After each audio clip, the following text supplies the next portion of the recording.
आपकी अलमारी का ताला मैंने ठीक कर दिया है। वाह कालू कौवे, तुम अपने काम में माहिर हो। ये लो अपनी मजदूरी। कौवा अपनी मजदूरी लेकर घर चला जाता है। कालू जी, कब तक ये ताले ठीक करोगे? कई साल हो गए, ना तो मैं अपने लिए सोने का हार ले सकी और ना ही घर का गुजारा अच्छे से हो रहा है। तो क्या करूं मैं कोई बैंक लूट लूं? बैंक का नाम सुनकर गोरी खुश हो जाती है। कालू जी, जो गुस्से में तुमने बात की है, हम ऐसा ही करेंगे। हम जंगल में पक्षी बैंक लूट लेंगे और फिर हम अमीर हो जाएंगे। तुम खुद भी मरोगी और मुझे भी मरवाओगी। अगर पकड़े गए तो सारी उम्र जेल में रहना होगा। वैसे भी तो हम जेल में ही रह रहे हैं, कोई इच्छा पूरी नहीं होती। सब हंसते हैं मेरी तरफ देख देख कर। लूटेंगे, अब तो हम बैंक ही लूटेंगे। अगर तुम बैंक नहीं लूट सकते तो मैं अपने मैके चली जाती हूँ। ये सुनकर कालू कौवा गोरी की हर बात मान लेता। ना गौरी, तुम मैके न जाना, मैं आज ही बैंक लूटने की योजना बनाता हूँ। फिर कालू और गोरी जंगल में मौजूद पक्षी बैंक की तरफ जाते हैं। वो दूर से छुप कर देखते हैं। ये कबूतर का बच्चा यहाँ क्या कर रहा है? ये यहाँ सिक्योरिटी गार्ड है। अगर बैंक लूटनी है तो पहले इस कबूतर के बच्चे का कुछ करना होगा। तुम चिंता ना करो, मैंने सोच लिया है इसका क्या करना है। फिर वो घर चले जाते हैं। रात भी हो जाती है। कालू और गोरी घर से निकलते हैं। कबूतर बैंक के बाहर कुर्सी पर बैठा हुआ था। गोरी कभी कबूतर के पास जाती है। कबूतर भैया, लो, मैं ये मिठाई लाई थी तुम्हारे लिए। धन्यवाद बहन कवि, मुझे भी भूख लग रही थी। कबूतर वो मिठाई जैसे ही खाता है वो गहरी नींद सो जाता है, क्योंकि गोरी कवि ने उस मिठाई में नींद वाली दवा जो मिला रखी थी। कालू कौवा भी वहाँ आ जाता है। ये ताला तो बहुत साधारण सा है, इसकी चाबी मेरे पास है। कालू कौवा 1 मिनट में ही बैंक का ताला खोल लेता है। कौवा और कवि बैंक में घुस जाते हैं और 2 बोरियां रुपयों की भरकर वहाँ से भाग जाते हैं। सुबह हो जाती है। सब जाग गए थे। कौवा और कवि सो रहे थे, क्योंकि वो तो रात भर जागते जो रहे थे। पुलिस आ जाती है। ये चोर बाहर का होगा, क्योंकि इस जंगल में कोई चोर नहीं है। साहिब, मैं कभी नहीं सोया, बस आज रात थोड़ी देर के लिए आंख लग गई थी। जागा तो सब लुट चुका था। आप चिंता न करें, चोर जहाँ भी होगा वो पकड़ा जाएगा। कौवा और कवि भी उठ जाते हैं। कालू जी, आज का दिन हम इस जंगल में गुजारेंगे और रात होते ही पैसे लेकर दूसरे जंगल भाग जाएंगे। गोरी, एक बार बाहर जाओ और जायजा लेकर आओ, बाहर क्या हो रहा है। फिर गोरी कवि बाहर जाती है। सामने बैठी हुई चिड़िया को देखकर गोरी कवि वहाँ चली जाती है। चिड़िया, क्या कर रही हो? गोरी, कैसा वक्त आ गया है, आज रात किसी ने बैंक ही लूट ली। अच्छा, मुझे तो नहीं मालूम। क्या कोई पुलिस वगैरह भी आई है वहाँ? हाँ, बड़े शहर वाले जंगल से पुलिस आई है, वो इन्वेस्टिगेशन कर रहे हैं। चिड़िया, अगर तुमने बैंक लूटी है तो बता दो, वरना पुलिस तुम्हें पकड़कर बहुत मारेगी। गोरी, क्या मैं बैंक लूटूंगी? मैंने कभी एक दाना नहीं चुराया किसी का, बैंक कैसे लूटूंगी? फिर वहाँ एक पुलिस वाला आ जाता है। उसके पास एक तस्वीर थी। पक्षियों, क्या तुमने इस पक्षी को कहीं देखा है? तस्वीर देखकर चिड़िया और गोरी कवि हैरान हो जाती हैं, क्योंकि वो तस्वीर तो कालू कौवे की थी। ये कौवा तो। गोरी जल्दी से चिड़िया की बात काट देती है। नहीं नहीं, हम नहीं जानते इसे। ये तस्वीर हमने सीसीटीवी कैमरा से ली है, जो बैंक के बाहर पेड़ पर लगे हुए हैं। इसी ने बैंक का ताला खोला था। एक कौवा और भी है इसके साथ, मगर उसका चेहरा सीसीटीवी कैमरे में नहीं आया।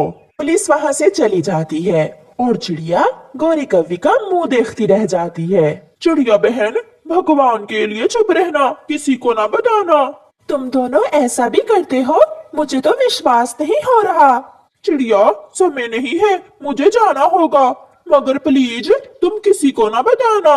मैं तो नहीं बताऊंगी, मगर कालू कौवे को सब जानते हैं। गोरी वहाँ से चली जाती है। कालू, कालू भागो, हम पकड़े गए हैं। मुझे कुछ बताओ तो, क्या हुआ है गोरी? कालू जी, पुलिस तुम्हें ढूंढ रही है। चोरी हम दोनों ने की है और पुलिस मुझे अकेले को क्यों ढूंढ रही है? कालू जी, समय नहीं है, जल्दी चलो। फिर गौरी और कालू रुपयों की बोरियां उठाकर घर से भागते हैं, मगर थोड़ी से बारिश लगी हुई थी। मम्मा चिड़िया के पास आग जलाने के लिए एक भी सूखी लकड़ी नहीं थी। मम्मा, आपने कहा था आज पकौड़े बनाएंगे। मम्मा बताइए ना, कब पकौड़े बनाने हैं? बेटी, बारिश रुकती है तो मैं सूखी लकड़ियां लेकर आती हूँ। घर में तो एक भी सूखी लकड़ी नहीं है। थोड़ा इंतजार करने के बाद मम्मा चिड़िया पड़ोसन गौरी कवि के घर जाती है। गौरी, क्या तुम्हारे पास कोई सूखी लकड़ी है? मैंने आग जलानी है। मेरे घर में एक भी सूखी लकड़ी नहीं है। ना भी चिड़िया, मेरे घर में तो सूखी छोड़ गीली भी नहीं है। कई दिनों से कालू से कह रही हूँ, मगर वो है कि बात ही नहीं सुनता। गौरी, मैं जंगल में जा रही हूँ, शायद कोई सूखी लकड़ी मिल जाए। तुम भी आ जाओ, हम दोनों अकेले ही चली जाती हैं। नहीं चिड़िया, मैं तुम्हारे साथ नहीं जाऊंगी। तुम जाओ, मैं बाद में चली जाऊंगी। अभी मैंने जग्गू को चाय बना कर देनी है। चिड़िया सोचती है कि बारिश न जाने कब रुकेगी, इसलिए वो बारिश में ही घने जंगल की तरफ निकल जाती है। थोड़ी देर बाद गौरी कवि भी सूखी लकड़ियां लेने चली जाती है। गौरी कवि जा रही थी कि एक बूढ़ी कवि गौरी को आवाज देती है। कवि, कवि, ये सूखी लकड़ियां मेरे सर पर दो रख दो। सूखी लकड़ियां देखकर गौरी कवि की नीयत खराब हो जाती है। मैं इस बूढ़ी कवि से लकड़ियां छीन कर ले जाती हूँ, ये कहाँ मुझे पकड़ सकेगी। ऐसा सोचकर गौरी कवि बूढ़ी कवि के पास जाती है। बूढ़ी माँ जी, बारिश तेज है, आपसे ये लकड़ियां नहीं उठाई जाएंगी। लाइए, मैं ये लकड़ियां आपके घर तक छोड़ आती हूँ। कवि बेटी, तुम इतनी अच्छी भी हो सकती हो, मैंने तो सोचा भी ना था। गौरी कवि लकड़ियां उठा लेती है और बूढ़ी कवि के पीछे पीछे चलती है। थोड़ी दूर जाकर बूढ़ी पीछे मुड़ती है और अपने घर की तरफ चली जाती है। वो सामने है मेरा घर बेटी, मेरे पीछे पीछे ही आ जाओ। जब बूढ़ी कवि अपने घर के सामने जाकर देखती है तो पीछे कवि को ना देखकर बूढ़ी कवि रोने लग जाती है। वो कवि तो मुझे उल्लू बनाकर मेरी लकड़ियां चुरा कर ले गई। वो अच्छी कवि नहीं, वो तो बहुत बुरी कवि थी।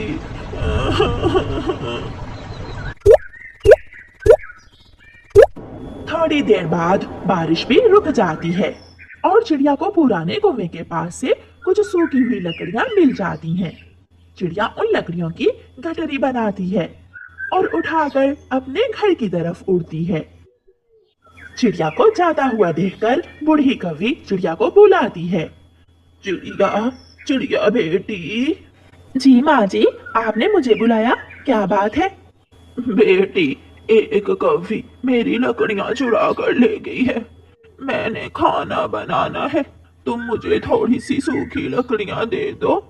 माँ जी, आप तो बहुत बूढ़ी हैं, आप कैसे खाना बनाएंगी? मैं आपको लकड़ियां भी देती हूँ और खाना भी बना देती हूँ। फिर चिड़िया बूढ़ी कवि के घर में जाती है। चिड़िया चूल्हे में लकड़ियां लगाकर आग जलाती है। बेटी, मैंने ये चावल भगोए हुए हैं, दाल चावल ही बना लो। चिड़िया बूढ़ी कवि के लिए दाल चावल बनाने लगती है। कालू, कालू, उस बूढ़ी कवि ने जब पीछे मुड़कर देखा होगा तो बहुत रोई होगी। दुष्ट कवि, बुरी कवि, गंदी कवि, ऐसे ऐसे कह रही होगी वो बूढ़ी कमजोर कवि। अच्छा गौरी, मैंने आग जला दी है, अब हंडिया बना ले तो जल्दी से। कालू, घर में ना आलू है ना प्याज, मैं हंडिया किससे बनाऊं? केवल सूखी लकड़ियों से तो आग ही जलेगी। आलू प्याज, मैं कुछ करता हूँ। चिड़िया बेटी, ये आधे दाल चावल तुम अपने घर ले जाओ, मेरे लिए इतने ही काफी है। नहीं नहीं माँ जी, आप रहने दें, मेरे घर में सब्जी है, मैं जाकर बना लूंगी। बेटी, मेरा कोई नहीं है इस दुनिया में, अगर तुमने माँ कहा है तो मेरी बात भी मानो। तुम हर रोज मेरे घर आ जाया करो, मेरे लिए खाना बनाकर अपने लिए ले जाया करो। मेरे पास बहुत सारा अनाज और सब्जियां हैं। फिर चिड़िया एक बर्तन में दाल चावल डालकर ले जाती है। दाल चावल, मम्मा, ये दाल चावल बहुत स्वादिष्ट होंगे। अच्छा, अभी गरम गरम है, आहिस्ता आहिस्ता खाना, कहीं जुबान ना जल जाए। उनके घर के दरवाजे पर दस्तक होती है। चिड़िया बाहर जाती है। कहने लगे, बहुत समय पहले की बात है। एक हिमालय के जंगल में कालू कौवा अपनी पत्नी गोरी कौवी के साथ रहता था। उसकी पत्नी गोरी कौवी बहुत ही लालची थी। वो किसी भी पक्षी के साथ अच्छा व्यवहार नहीं करती थी। उसने अपने खेत में अंडे की खेती कर रखी थी। एक दिन की बात है, वो अपने पति कालू से कहती है, पतिदेव जी, ऐसे आराम करने से काम नहीं चलेगा। अंडे पकने का समय आ चुका है। अब आपको अंडे की खेती की रखवाली करनी चाहिए। अगर हमने अंडे की खेती की रखवाली नहीं की तो सारे अंडे चोरी हो जाएंगे और हमें ठेंगा मिलेगा, ठेंगा। इसलिए जैसा मैं कहती हूँ वैसा आप करिए, वरना हमें भारी भरकम नुकसान झेलना पड़ेगा। हाँ नहीं तो। ये कहकर गौरी और कालू अपने अंडे के खेत में पहुंचते हैं और अपने अंडे की खेती को देखकर बहुत खुश होते हैं। देखो कालू, इस बार अंडे की खेती कितनी अच्छी हुई है। इन अंडों को बाजार में बेचकर हम मालामाल हो जाएंगे, फिर हमें पैसों की कोई कमी नहीं होगी। तभी वहाँ रानो चिड़िया आती है और उन दोनों से कहती है, सुनो गौरी बहन, ये ले पैसे, मैंने आपके खेत से 10 अंडे तोड़े हैं अभी। अच्छा रानू चिड़िया, कितने रुपए दे रही हो 10 अंडों के तुम? गोरी बहन, 10 अंडों के मैंने आपको 50 रुपए दिए हैं। ये तो बहुत कम है चिड़िया, तुम्हें पता नहीं कितनी महंगाई हो गई है। पूरे 100 रुपए चाहिए मुझे 10 अंडों के, समझी तुम? गोरी बहन, यह तो बहुत ज्यादा है। 10 अंडों के मैं आपको इतने पैसे नहीं दे सकती। शराना चिड़िया, अगर ये बात है तो मुझे पैसे दो या मेरे अंडे वापस करो अभी के अभी। अब मैं अंडे कहाँ से वापस करूँ आपको? गोरी बहन, मेरे बच्चों ने तो अंडे यहीं पर ही खा लिए। ये ले अपने 100 रुपए। आज के बाद से मैं कभी आपके खेत से अंडे नहीं तोड़ूंगी। आपने तो सरेआम लूट मचा रखी है, ऐसा थोड़ी कोई करता है। ये कहकर रानो चिड़िया पैसे देकर अपने घर चली गई। हा हा हा, देखा कालू, मैंने रानू चिड़िया को कैसे डराया धमकाया और बेवकूफ बनाकर उससे कितने सारे पैसे हड़प लिए। अब वो चिड़िया कभी बिना पूछे हमारे खेत से अंडे नहीं तोड़ेगी। गोरी, मेरी बात मानो, इतना लालच ठीक नहीं। ऐसा ना हो हमारे खेत के अंडे तुम्हारे लालच की वजह से पेड़ में लगे लगे ही ना सड़ जाएं। कालू, तुम चुप करके बैठ जाओ। अगर तुम्हारे भरोसे मैंने ये काम छोड़ दिया ना तो हमारे भूखे मरने की नौबत आ जाएगी। इसलिए जैसा मैं कारोबार करती हूँ ना, तो मुझे करने दो, अब छोड़ो। अरे वो देखो आ गया, मोटी चोंच वाला तोता। देखो मैं उसे कैसे उल्लू बनाकर इससे पैसे ऐंठती हूँ, बस तुम देखते जाओ। तभी हरिया तोता अंडे तोड़ लेता है। फिर गौरी कौवी उससे कहती है, हो हरिया तोता, तुझे दिख नहीं रहा हम दोनों यहीं बैठे हैं और तू हमारे खेत से अंडे तोड़े जा रहा है। हमारी आंखों के सामने दिन दहाड़े तू हमारे खेत से चोरी कर रहा है और तुझे शर्म भी नहीं आ रही है ये सब करते हुए? नहीं नहीं गोरी बहन, ऐसी कोई बात नहीं। मैं चोरी थोड़ी कर रहा था, मैं तो अंडे के पैसे देने आपके घर ही जा रहा था। अच्छा हुआ आप लोग यहीं मिल गए। ये ले गोरी बहन, अंडे के पूरे 50 रुपए। ऐसे कैसे 50 रुपए दे रहे हो? पूरे 5 अंडों के 100 रुपए देने होंगे। तुम्हें पता नहीं है क्या, अंडे बहुत महंगे हो गए हैं, इसलिए अंडे चाहिए तो पूरे पैसे दो। गोरी बहन, मेरे घर में मेहमान आए हुए हैं, मुझे बाजार से और भी सामान लेना है और मेरी पत्नी ने ये अंडे मंगवाए थे, इसलिए मुझे जाने दो, मुझे देर हो रही है। अच्छा, तो तूने इसलिए बड़े बड़े अंडे तोड़े हैं? चल निकाल 50 रुपए और ये अंडे लेकर जा यहाँ से। मुझे नहीं चाहिए तुम्हारे अंडे, रखो अपने अंडे अपने पास। आई बड़ी लूटने वाली लालची कौवी। ऐसे कैसे रख लूं? तूने अंडे पेड़ से तोड़े हैं, अगर तू वापस पेड़ पर लगा दे तो मैं वापस रख लेती हूँ ये अंडे। बोल, कर सकता है ऐसा तू? गोरी कौवी की ये बात सुनकर हरिया तोता बेचारा क्या करता। उसे 50 रुपए और गौरी को देने पड़े और वो अंडे लेकर वहाँ से बड़बड़ाता हुआ चला गया और रानो चिड़िया के पास पहुँचा और उसे कालू और गौरी की सारी बात बताई। इन दोनों पति पत्नी ने तो हद ही पार कर रखी है। अकेला अंडे का खेत है ना, इसलिए अपने मन मुताबिक पक्षियों से पैसे वसूलते हैं। क्या हुआ तोते भैया, आप इतने गुस्से में क्यों हैं? क्या बताऊं चिड़िया बहन, उस गोरी कौवी ने तो आज मुझे लूट लिया। 5 अंडों के पूरे 100 रुपए लिए हैं मुझसे। तोते भैया, उन्होंने मुझसे भी अंडे के ज्यादा पैसे लिए हैं। अब हम कर भी क्या सकते हैं? इस जंगल में एक ही अंडे का खेत है, वो भी गोरी और कालू का। चिड़िया बहन, आप मेरी एक बात मानोगी? आपके पास भी तो जमीन है, क्यों ना आप उस पर अंडे की खेती कर लो। हाँ वैसे मैं जानता हूँ ये सब इतना आसान नहीं है जितना मैं बोल रहा हूँ, पर एक बार कोशिश करने में क्या हर्ज है। हाँ तोते भैया, वैसे आपकी बात तो सही है, ये सब इतना आसान नहीं होता। फिर भी आपका आइडिया बुरा नहीं है, मैं सोचूंगी इस बारे में। फिर रानो चिड़िया ने अपनी खाली पड़ी जमीन की सफाई की और उस पर अंडे की फसल लगा दी। रानो चिड़िया अंडे की खेती की अच्छी देखभाल करने लगी। एक दिन रानो चिड़िया के खेत में अंडे आ गए। ये देख कालू कौवा गौरी कौवे से कहता है, गोरी, तुमने कुछ सुना? उस रानो चिड़िया ने भी अंडे की खेती कर ली है। उसके सस्ते अंडे जंगल के सारे पक्षी खरीद कर खाएंगे। हमारा काम तो ठप पड़ जाएगा। मैंने तुम्हें कितनी बार समझाया था कि लालच मत करो, पर तुम हो कि मेरी एक सुनती ही नहीं। ऐसे कैसे? मैं भी देखती हूँ वो चिड़िया कैसे सस्ते अंडे बेचती है। मेरा नाम भी गौरी है। मैं कैसे उस मामूली चिड़िया से हार मान लूं? पक्षी अंडे खरीदेंगे तो सिर्फ हमारे खेत से, हाँ नहीं तो। उधर रानो चिड़िया अपने अंडे की खेत की रखवाली के लिए एक चील को रख लेती है। गोरी कौवी और कालू कौवे को इसका बिल्कुल अंदाजा नहीं था। एक रात सुनो कालू, चलो रानू चिड़िया के खेत में चलते हैं और उसके सारे अंडे चुरा लेते हैं। फिर देखना उसके अंडे ना ही खेत में होंगे और ना ही वो अंडों को बेच पाएगी। गोरी, अभी भी वक्त है। मैं तुम्हें समझा रहा हूँ, इतना भी लालच ठीक नहीं। मेरी बात मानो, चुपचाप सो जाओ। अरे कालू, तुम्हें नहीं जाना तो मत जाओ, मुझे भाषण मत दो। फिर गोरी कौवी अकेली ही रानो चिड़िया के खेत में अंडे चुराने पहुंच जाती है। वहीं एक पेड़ पर बैठा चील गोरी कौवी को अंडे चुराता देख लेता है और गोरी कौवी की खूब धुलाई करता है। बचाओ, चील से कोई मुझे बचाओ। अरे मुझे माफ कर दो, मुझसे गलती हो गई। बोल कौवी, फिर से चुराएगी अंडे खेत में से? तेरी शिकायत मैंने बहुत सुन रखी है। आज तू मेरे पकड़ में आ गई, मैं तुझे नहीं छोड़ूंगा। आज तेरी हड्डी पसली एक कर दूंगा। बचाओ कालू, मुझे बचाओ, ये चील मुझे मार डालेगा। उस चील पर गोरी के चिल्लाने का कोई असर नहीं हो रहा था। वो मार मार कर गोरी को अधमरा कर देता है। उसकी आवाज सुनकर कालू कौवा वहाँ आता है। सुन रहे कालू, अपनी पत्नी को उठा और यहाँ से चला जा कहीं दूर, वरना इससे भी ज्यादा मारूंगा तुम दोनों को। हाई बात समझ में या नहीं? कालू, अब मैं नहीं उड़ पाऊंगी। इस चील ने मार मार कर मेरे पंख तोड़ डाले हैं। मुझे इस जंगल में अब नहीं रहना। कालू, मुझे जल्दी यहाँ से ले चलो। फिर कालू और गोरी जंगल छोड़कर चले जाते हैं। रानो चिड़िया अंडे की खेती करके जंगल के पक्षियों को सस्ते अंडे बेचने लगती है और खुशी खुशी अपने बच्चों के साथ रहने लगती है।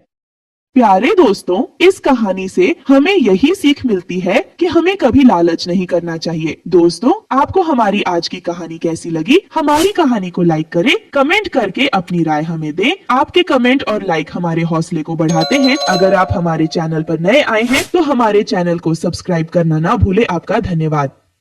जल्दी जल्दी भागो यहाँ से। इस बार तो इस ठंड ने हम सबको बर्बाद ही कर डाला है। अरे अम्मा, हमें क्यों बोल रही हो? हम तो भाग ही रहे हैं। टुन्नू चिड़ा, उसकी माँ और उसकी पत्नी, वह तीनों एक साथ भाग रहे थे क्योंकि शीतलहर बहुत ज्यादा तेज थी। तभी टुन्नू चिड़ा अपनी पत्नी से कहता है, अरे रानो, इतनी धीरे धीरे क्यों उड़ रही हो तुम? जल्दी करो जल्दी, वरना तुम पीछे रह जाओगी। जब देखो ये सारा का सारा जंगल ही मिलकर मुझे ताना देता रहता है। अब बस आप लोग देखो मैं कैसे उड़ती हूँ। इतने में तूफान भी रुक गया और बर्फबारी भी बंद हो गई। तभी गांव के एक पक्षी ने कहा, अरे देखा अम्मा, हम लोग बिल्कुल सही कहते थे तुम्हारी बहू के बारे में। तुम्हारी बहू अब आगे भाग गई तो देखो तूफान शांत हो गया है। भाई साहब, मुझे आज आप लोगों की बातों पर यकीन हो गया है। इस रानो के पांव पड़ते ही हमारा पूरा जंगल बर्बाद होना शुरू हो गया है और अब तो पूरा का पूरा जंगल बर्बादी की कगार पर आ गया है। अरे चलो चलो माँ, अब हम अपने गांव लौट चलते हैं। तभी गांव वाले देखते हैं कि रानो चिड़िया उड़ते हुए वापस आ रही थी। तभी सभी गांव वाले उसे दूर से ही रोकने लगते हैं।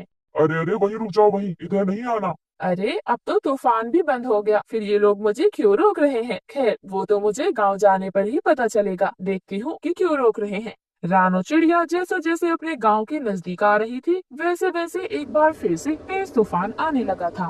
बारिश भी होने लगी थी और जैसे ही रानो चिड़िया गांव वापस पहुंचती है, वैसे ही एक बार फिर से मूसलाधार बारिश और तूफान शुरू हो जाता है। तभी टुन्नू चिड़ा अपनी पत्नी रानो से कहता है, अरे रानो, जब पूरा गांव तुम्हें रोक रहा था तो तुम्हें यहाँ आने की क्या ही जरूरत थी? तुम तो एक नंबर की कलंकनी हो। इस गांव पर और हमारे परिवार पर कलंक हो तुम। अरे मुझे तो तुमसे शादी ही नहीं करनी चाहिए थी। जहाँ तुम्हारे पैर पड़ते हैं वहीं विनाश चालू हो जाता है। चल, तुझे इस गाँव से बाहर छोड़कर आता हूँ मैं, और दोबारा इस गाँव के पास मुड़कर भी ना आना। टुन्नू जी, आप ये क्या बोल रहे हैं? अरे छोड़िए मुझे, छोड़िए टुन्नू जी, मेरी दर्द हो रहा है, छोड़िए मुझे।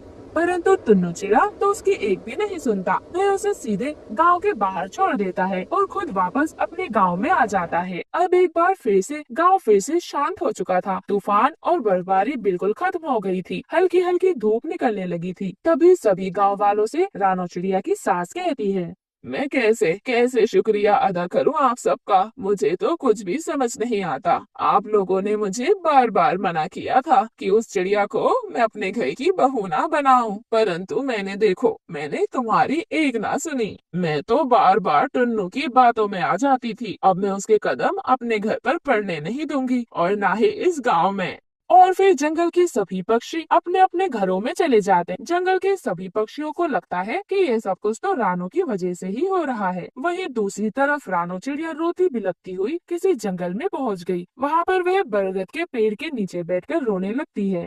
हे भगवान, तूने मुझे कलंकिनी क्यों बनाया? पहले तो गांव वाले ही कहते थे परंतु अब तो मेरा पति और मेरी सास भी मुझे कलंकिनी समझते हैं। जहाँ भी मेरे पैर पड़ते हैं वहीं बर्बादी शुरू हो जाती है। अब मैं क्या करूँ? रानो चिड़िया ऐसे रो ही रही थी। तभी उसकी नजर एक गाय पर पड़ती है। वह गाय तो ठंड की वजह से ठुठर रही थी। रानो चिड़िया उस गाय के पास जाती है और उसे प्यार से सहलाने लगती है। हे गाय माता, आपका और मेरा इस दुनिया में कोई भी नहीं है। मैं तो अपनी जान देने ही जा रही थी, पर अब मैं आपके लिए जिंदा रहूंगी। धीरे धीरे शाम हो जाती है और एक बार फिर से हल्की हल्की बारिश शुरू हो जाती है। तभी रानो की नजर एक लकड़हारे पर जाती है जो लकड़ियां काट रहा था। मुझे इस गाय के रहने के लिए कुछ इंतजाम करना होगा। और फिर रानो चिड़िया उड़कर उस लकड़हारे के पास चली जाती है। भाई साहब, क्या आपकी ये कुल्हाड़ी मुझे थोड़ी देर के लिए मिल सकती है? अरे हाँ हाँ, क्यों नहीं, लेकिन आप इतनी ठंड में अकेली जंगल में क्या कर रही हो? लकड़हारे भैया, मेरा इस दुनिया में कोई भी नहीं है। इस गाय को मैंने ठंड में तड़पते हुए देखा तो मैंने सोचा कि क्यों ना लकड़ी से काट कर कुछ बना लेती हूँ। हम दोनों एक साथ ही रह लेंगे। अरे आप चिंता मत कीजिए, वो देखिए वो एक बड़ा पेड़ है, वहीं कुछ बना लेना, मैं भी आपकी मदद कर दूंगा। नहीं नहीं भैया, मेरे पिताजी एक बड़े थे, मुझे भी सारा काम आता है। आप बस मुझे थोड़ी सी कीले और फेविकॉल दे दें, मैं सब कुछ खुद ही बना लूंगी। और फिर रानो चिड़िया ने उस बड़े से पेड़ के अंदर एक खोखला कर दिया और उसमें वह गाय के साथ रहने लगी। और उस खोखल में गाय के रहने के लिए बहुत ही सुंदर जगह बन गई। और रानो चिड़िया ने बहुत सारी लकड़ियां काट कर लकड़हारे के साथ मिलकर एक बहुत ही सुंदर सा लकड़ी का घर बनाया। वह लकड़ी का घर तो बेहद खूबसूरत लग रहा था। और अब रानो चिड़िया उस गाय के साथ उस पेड़ के घर में रहने लगती है। अगले दिन रानो चिड़िया ने 2 अंडे दिए। गाय माता, आपको पता है भगवान जी ने मुझे एक और जीने का मकसद दे दिया है। अब आपके अलावा मैं माँ भी बनने वाली हूँ। और फिर ऐसे ही कुछ दिनों बाद रानो चिड़िया एक बेटे को जन्म देती है। कितना प्यारा है मेरा बच्चा। अब मैं तुझे पढ़ाऊंगी और तुझे इस काबिल बनाऊंगी कि मेरे ऊपर लगा कलंकनी का दाग हमेशा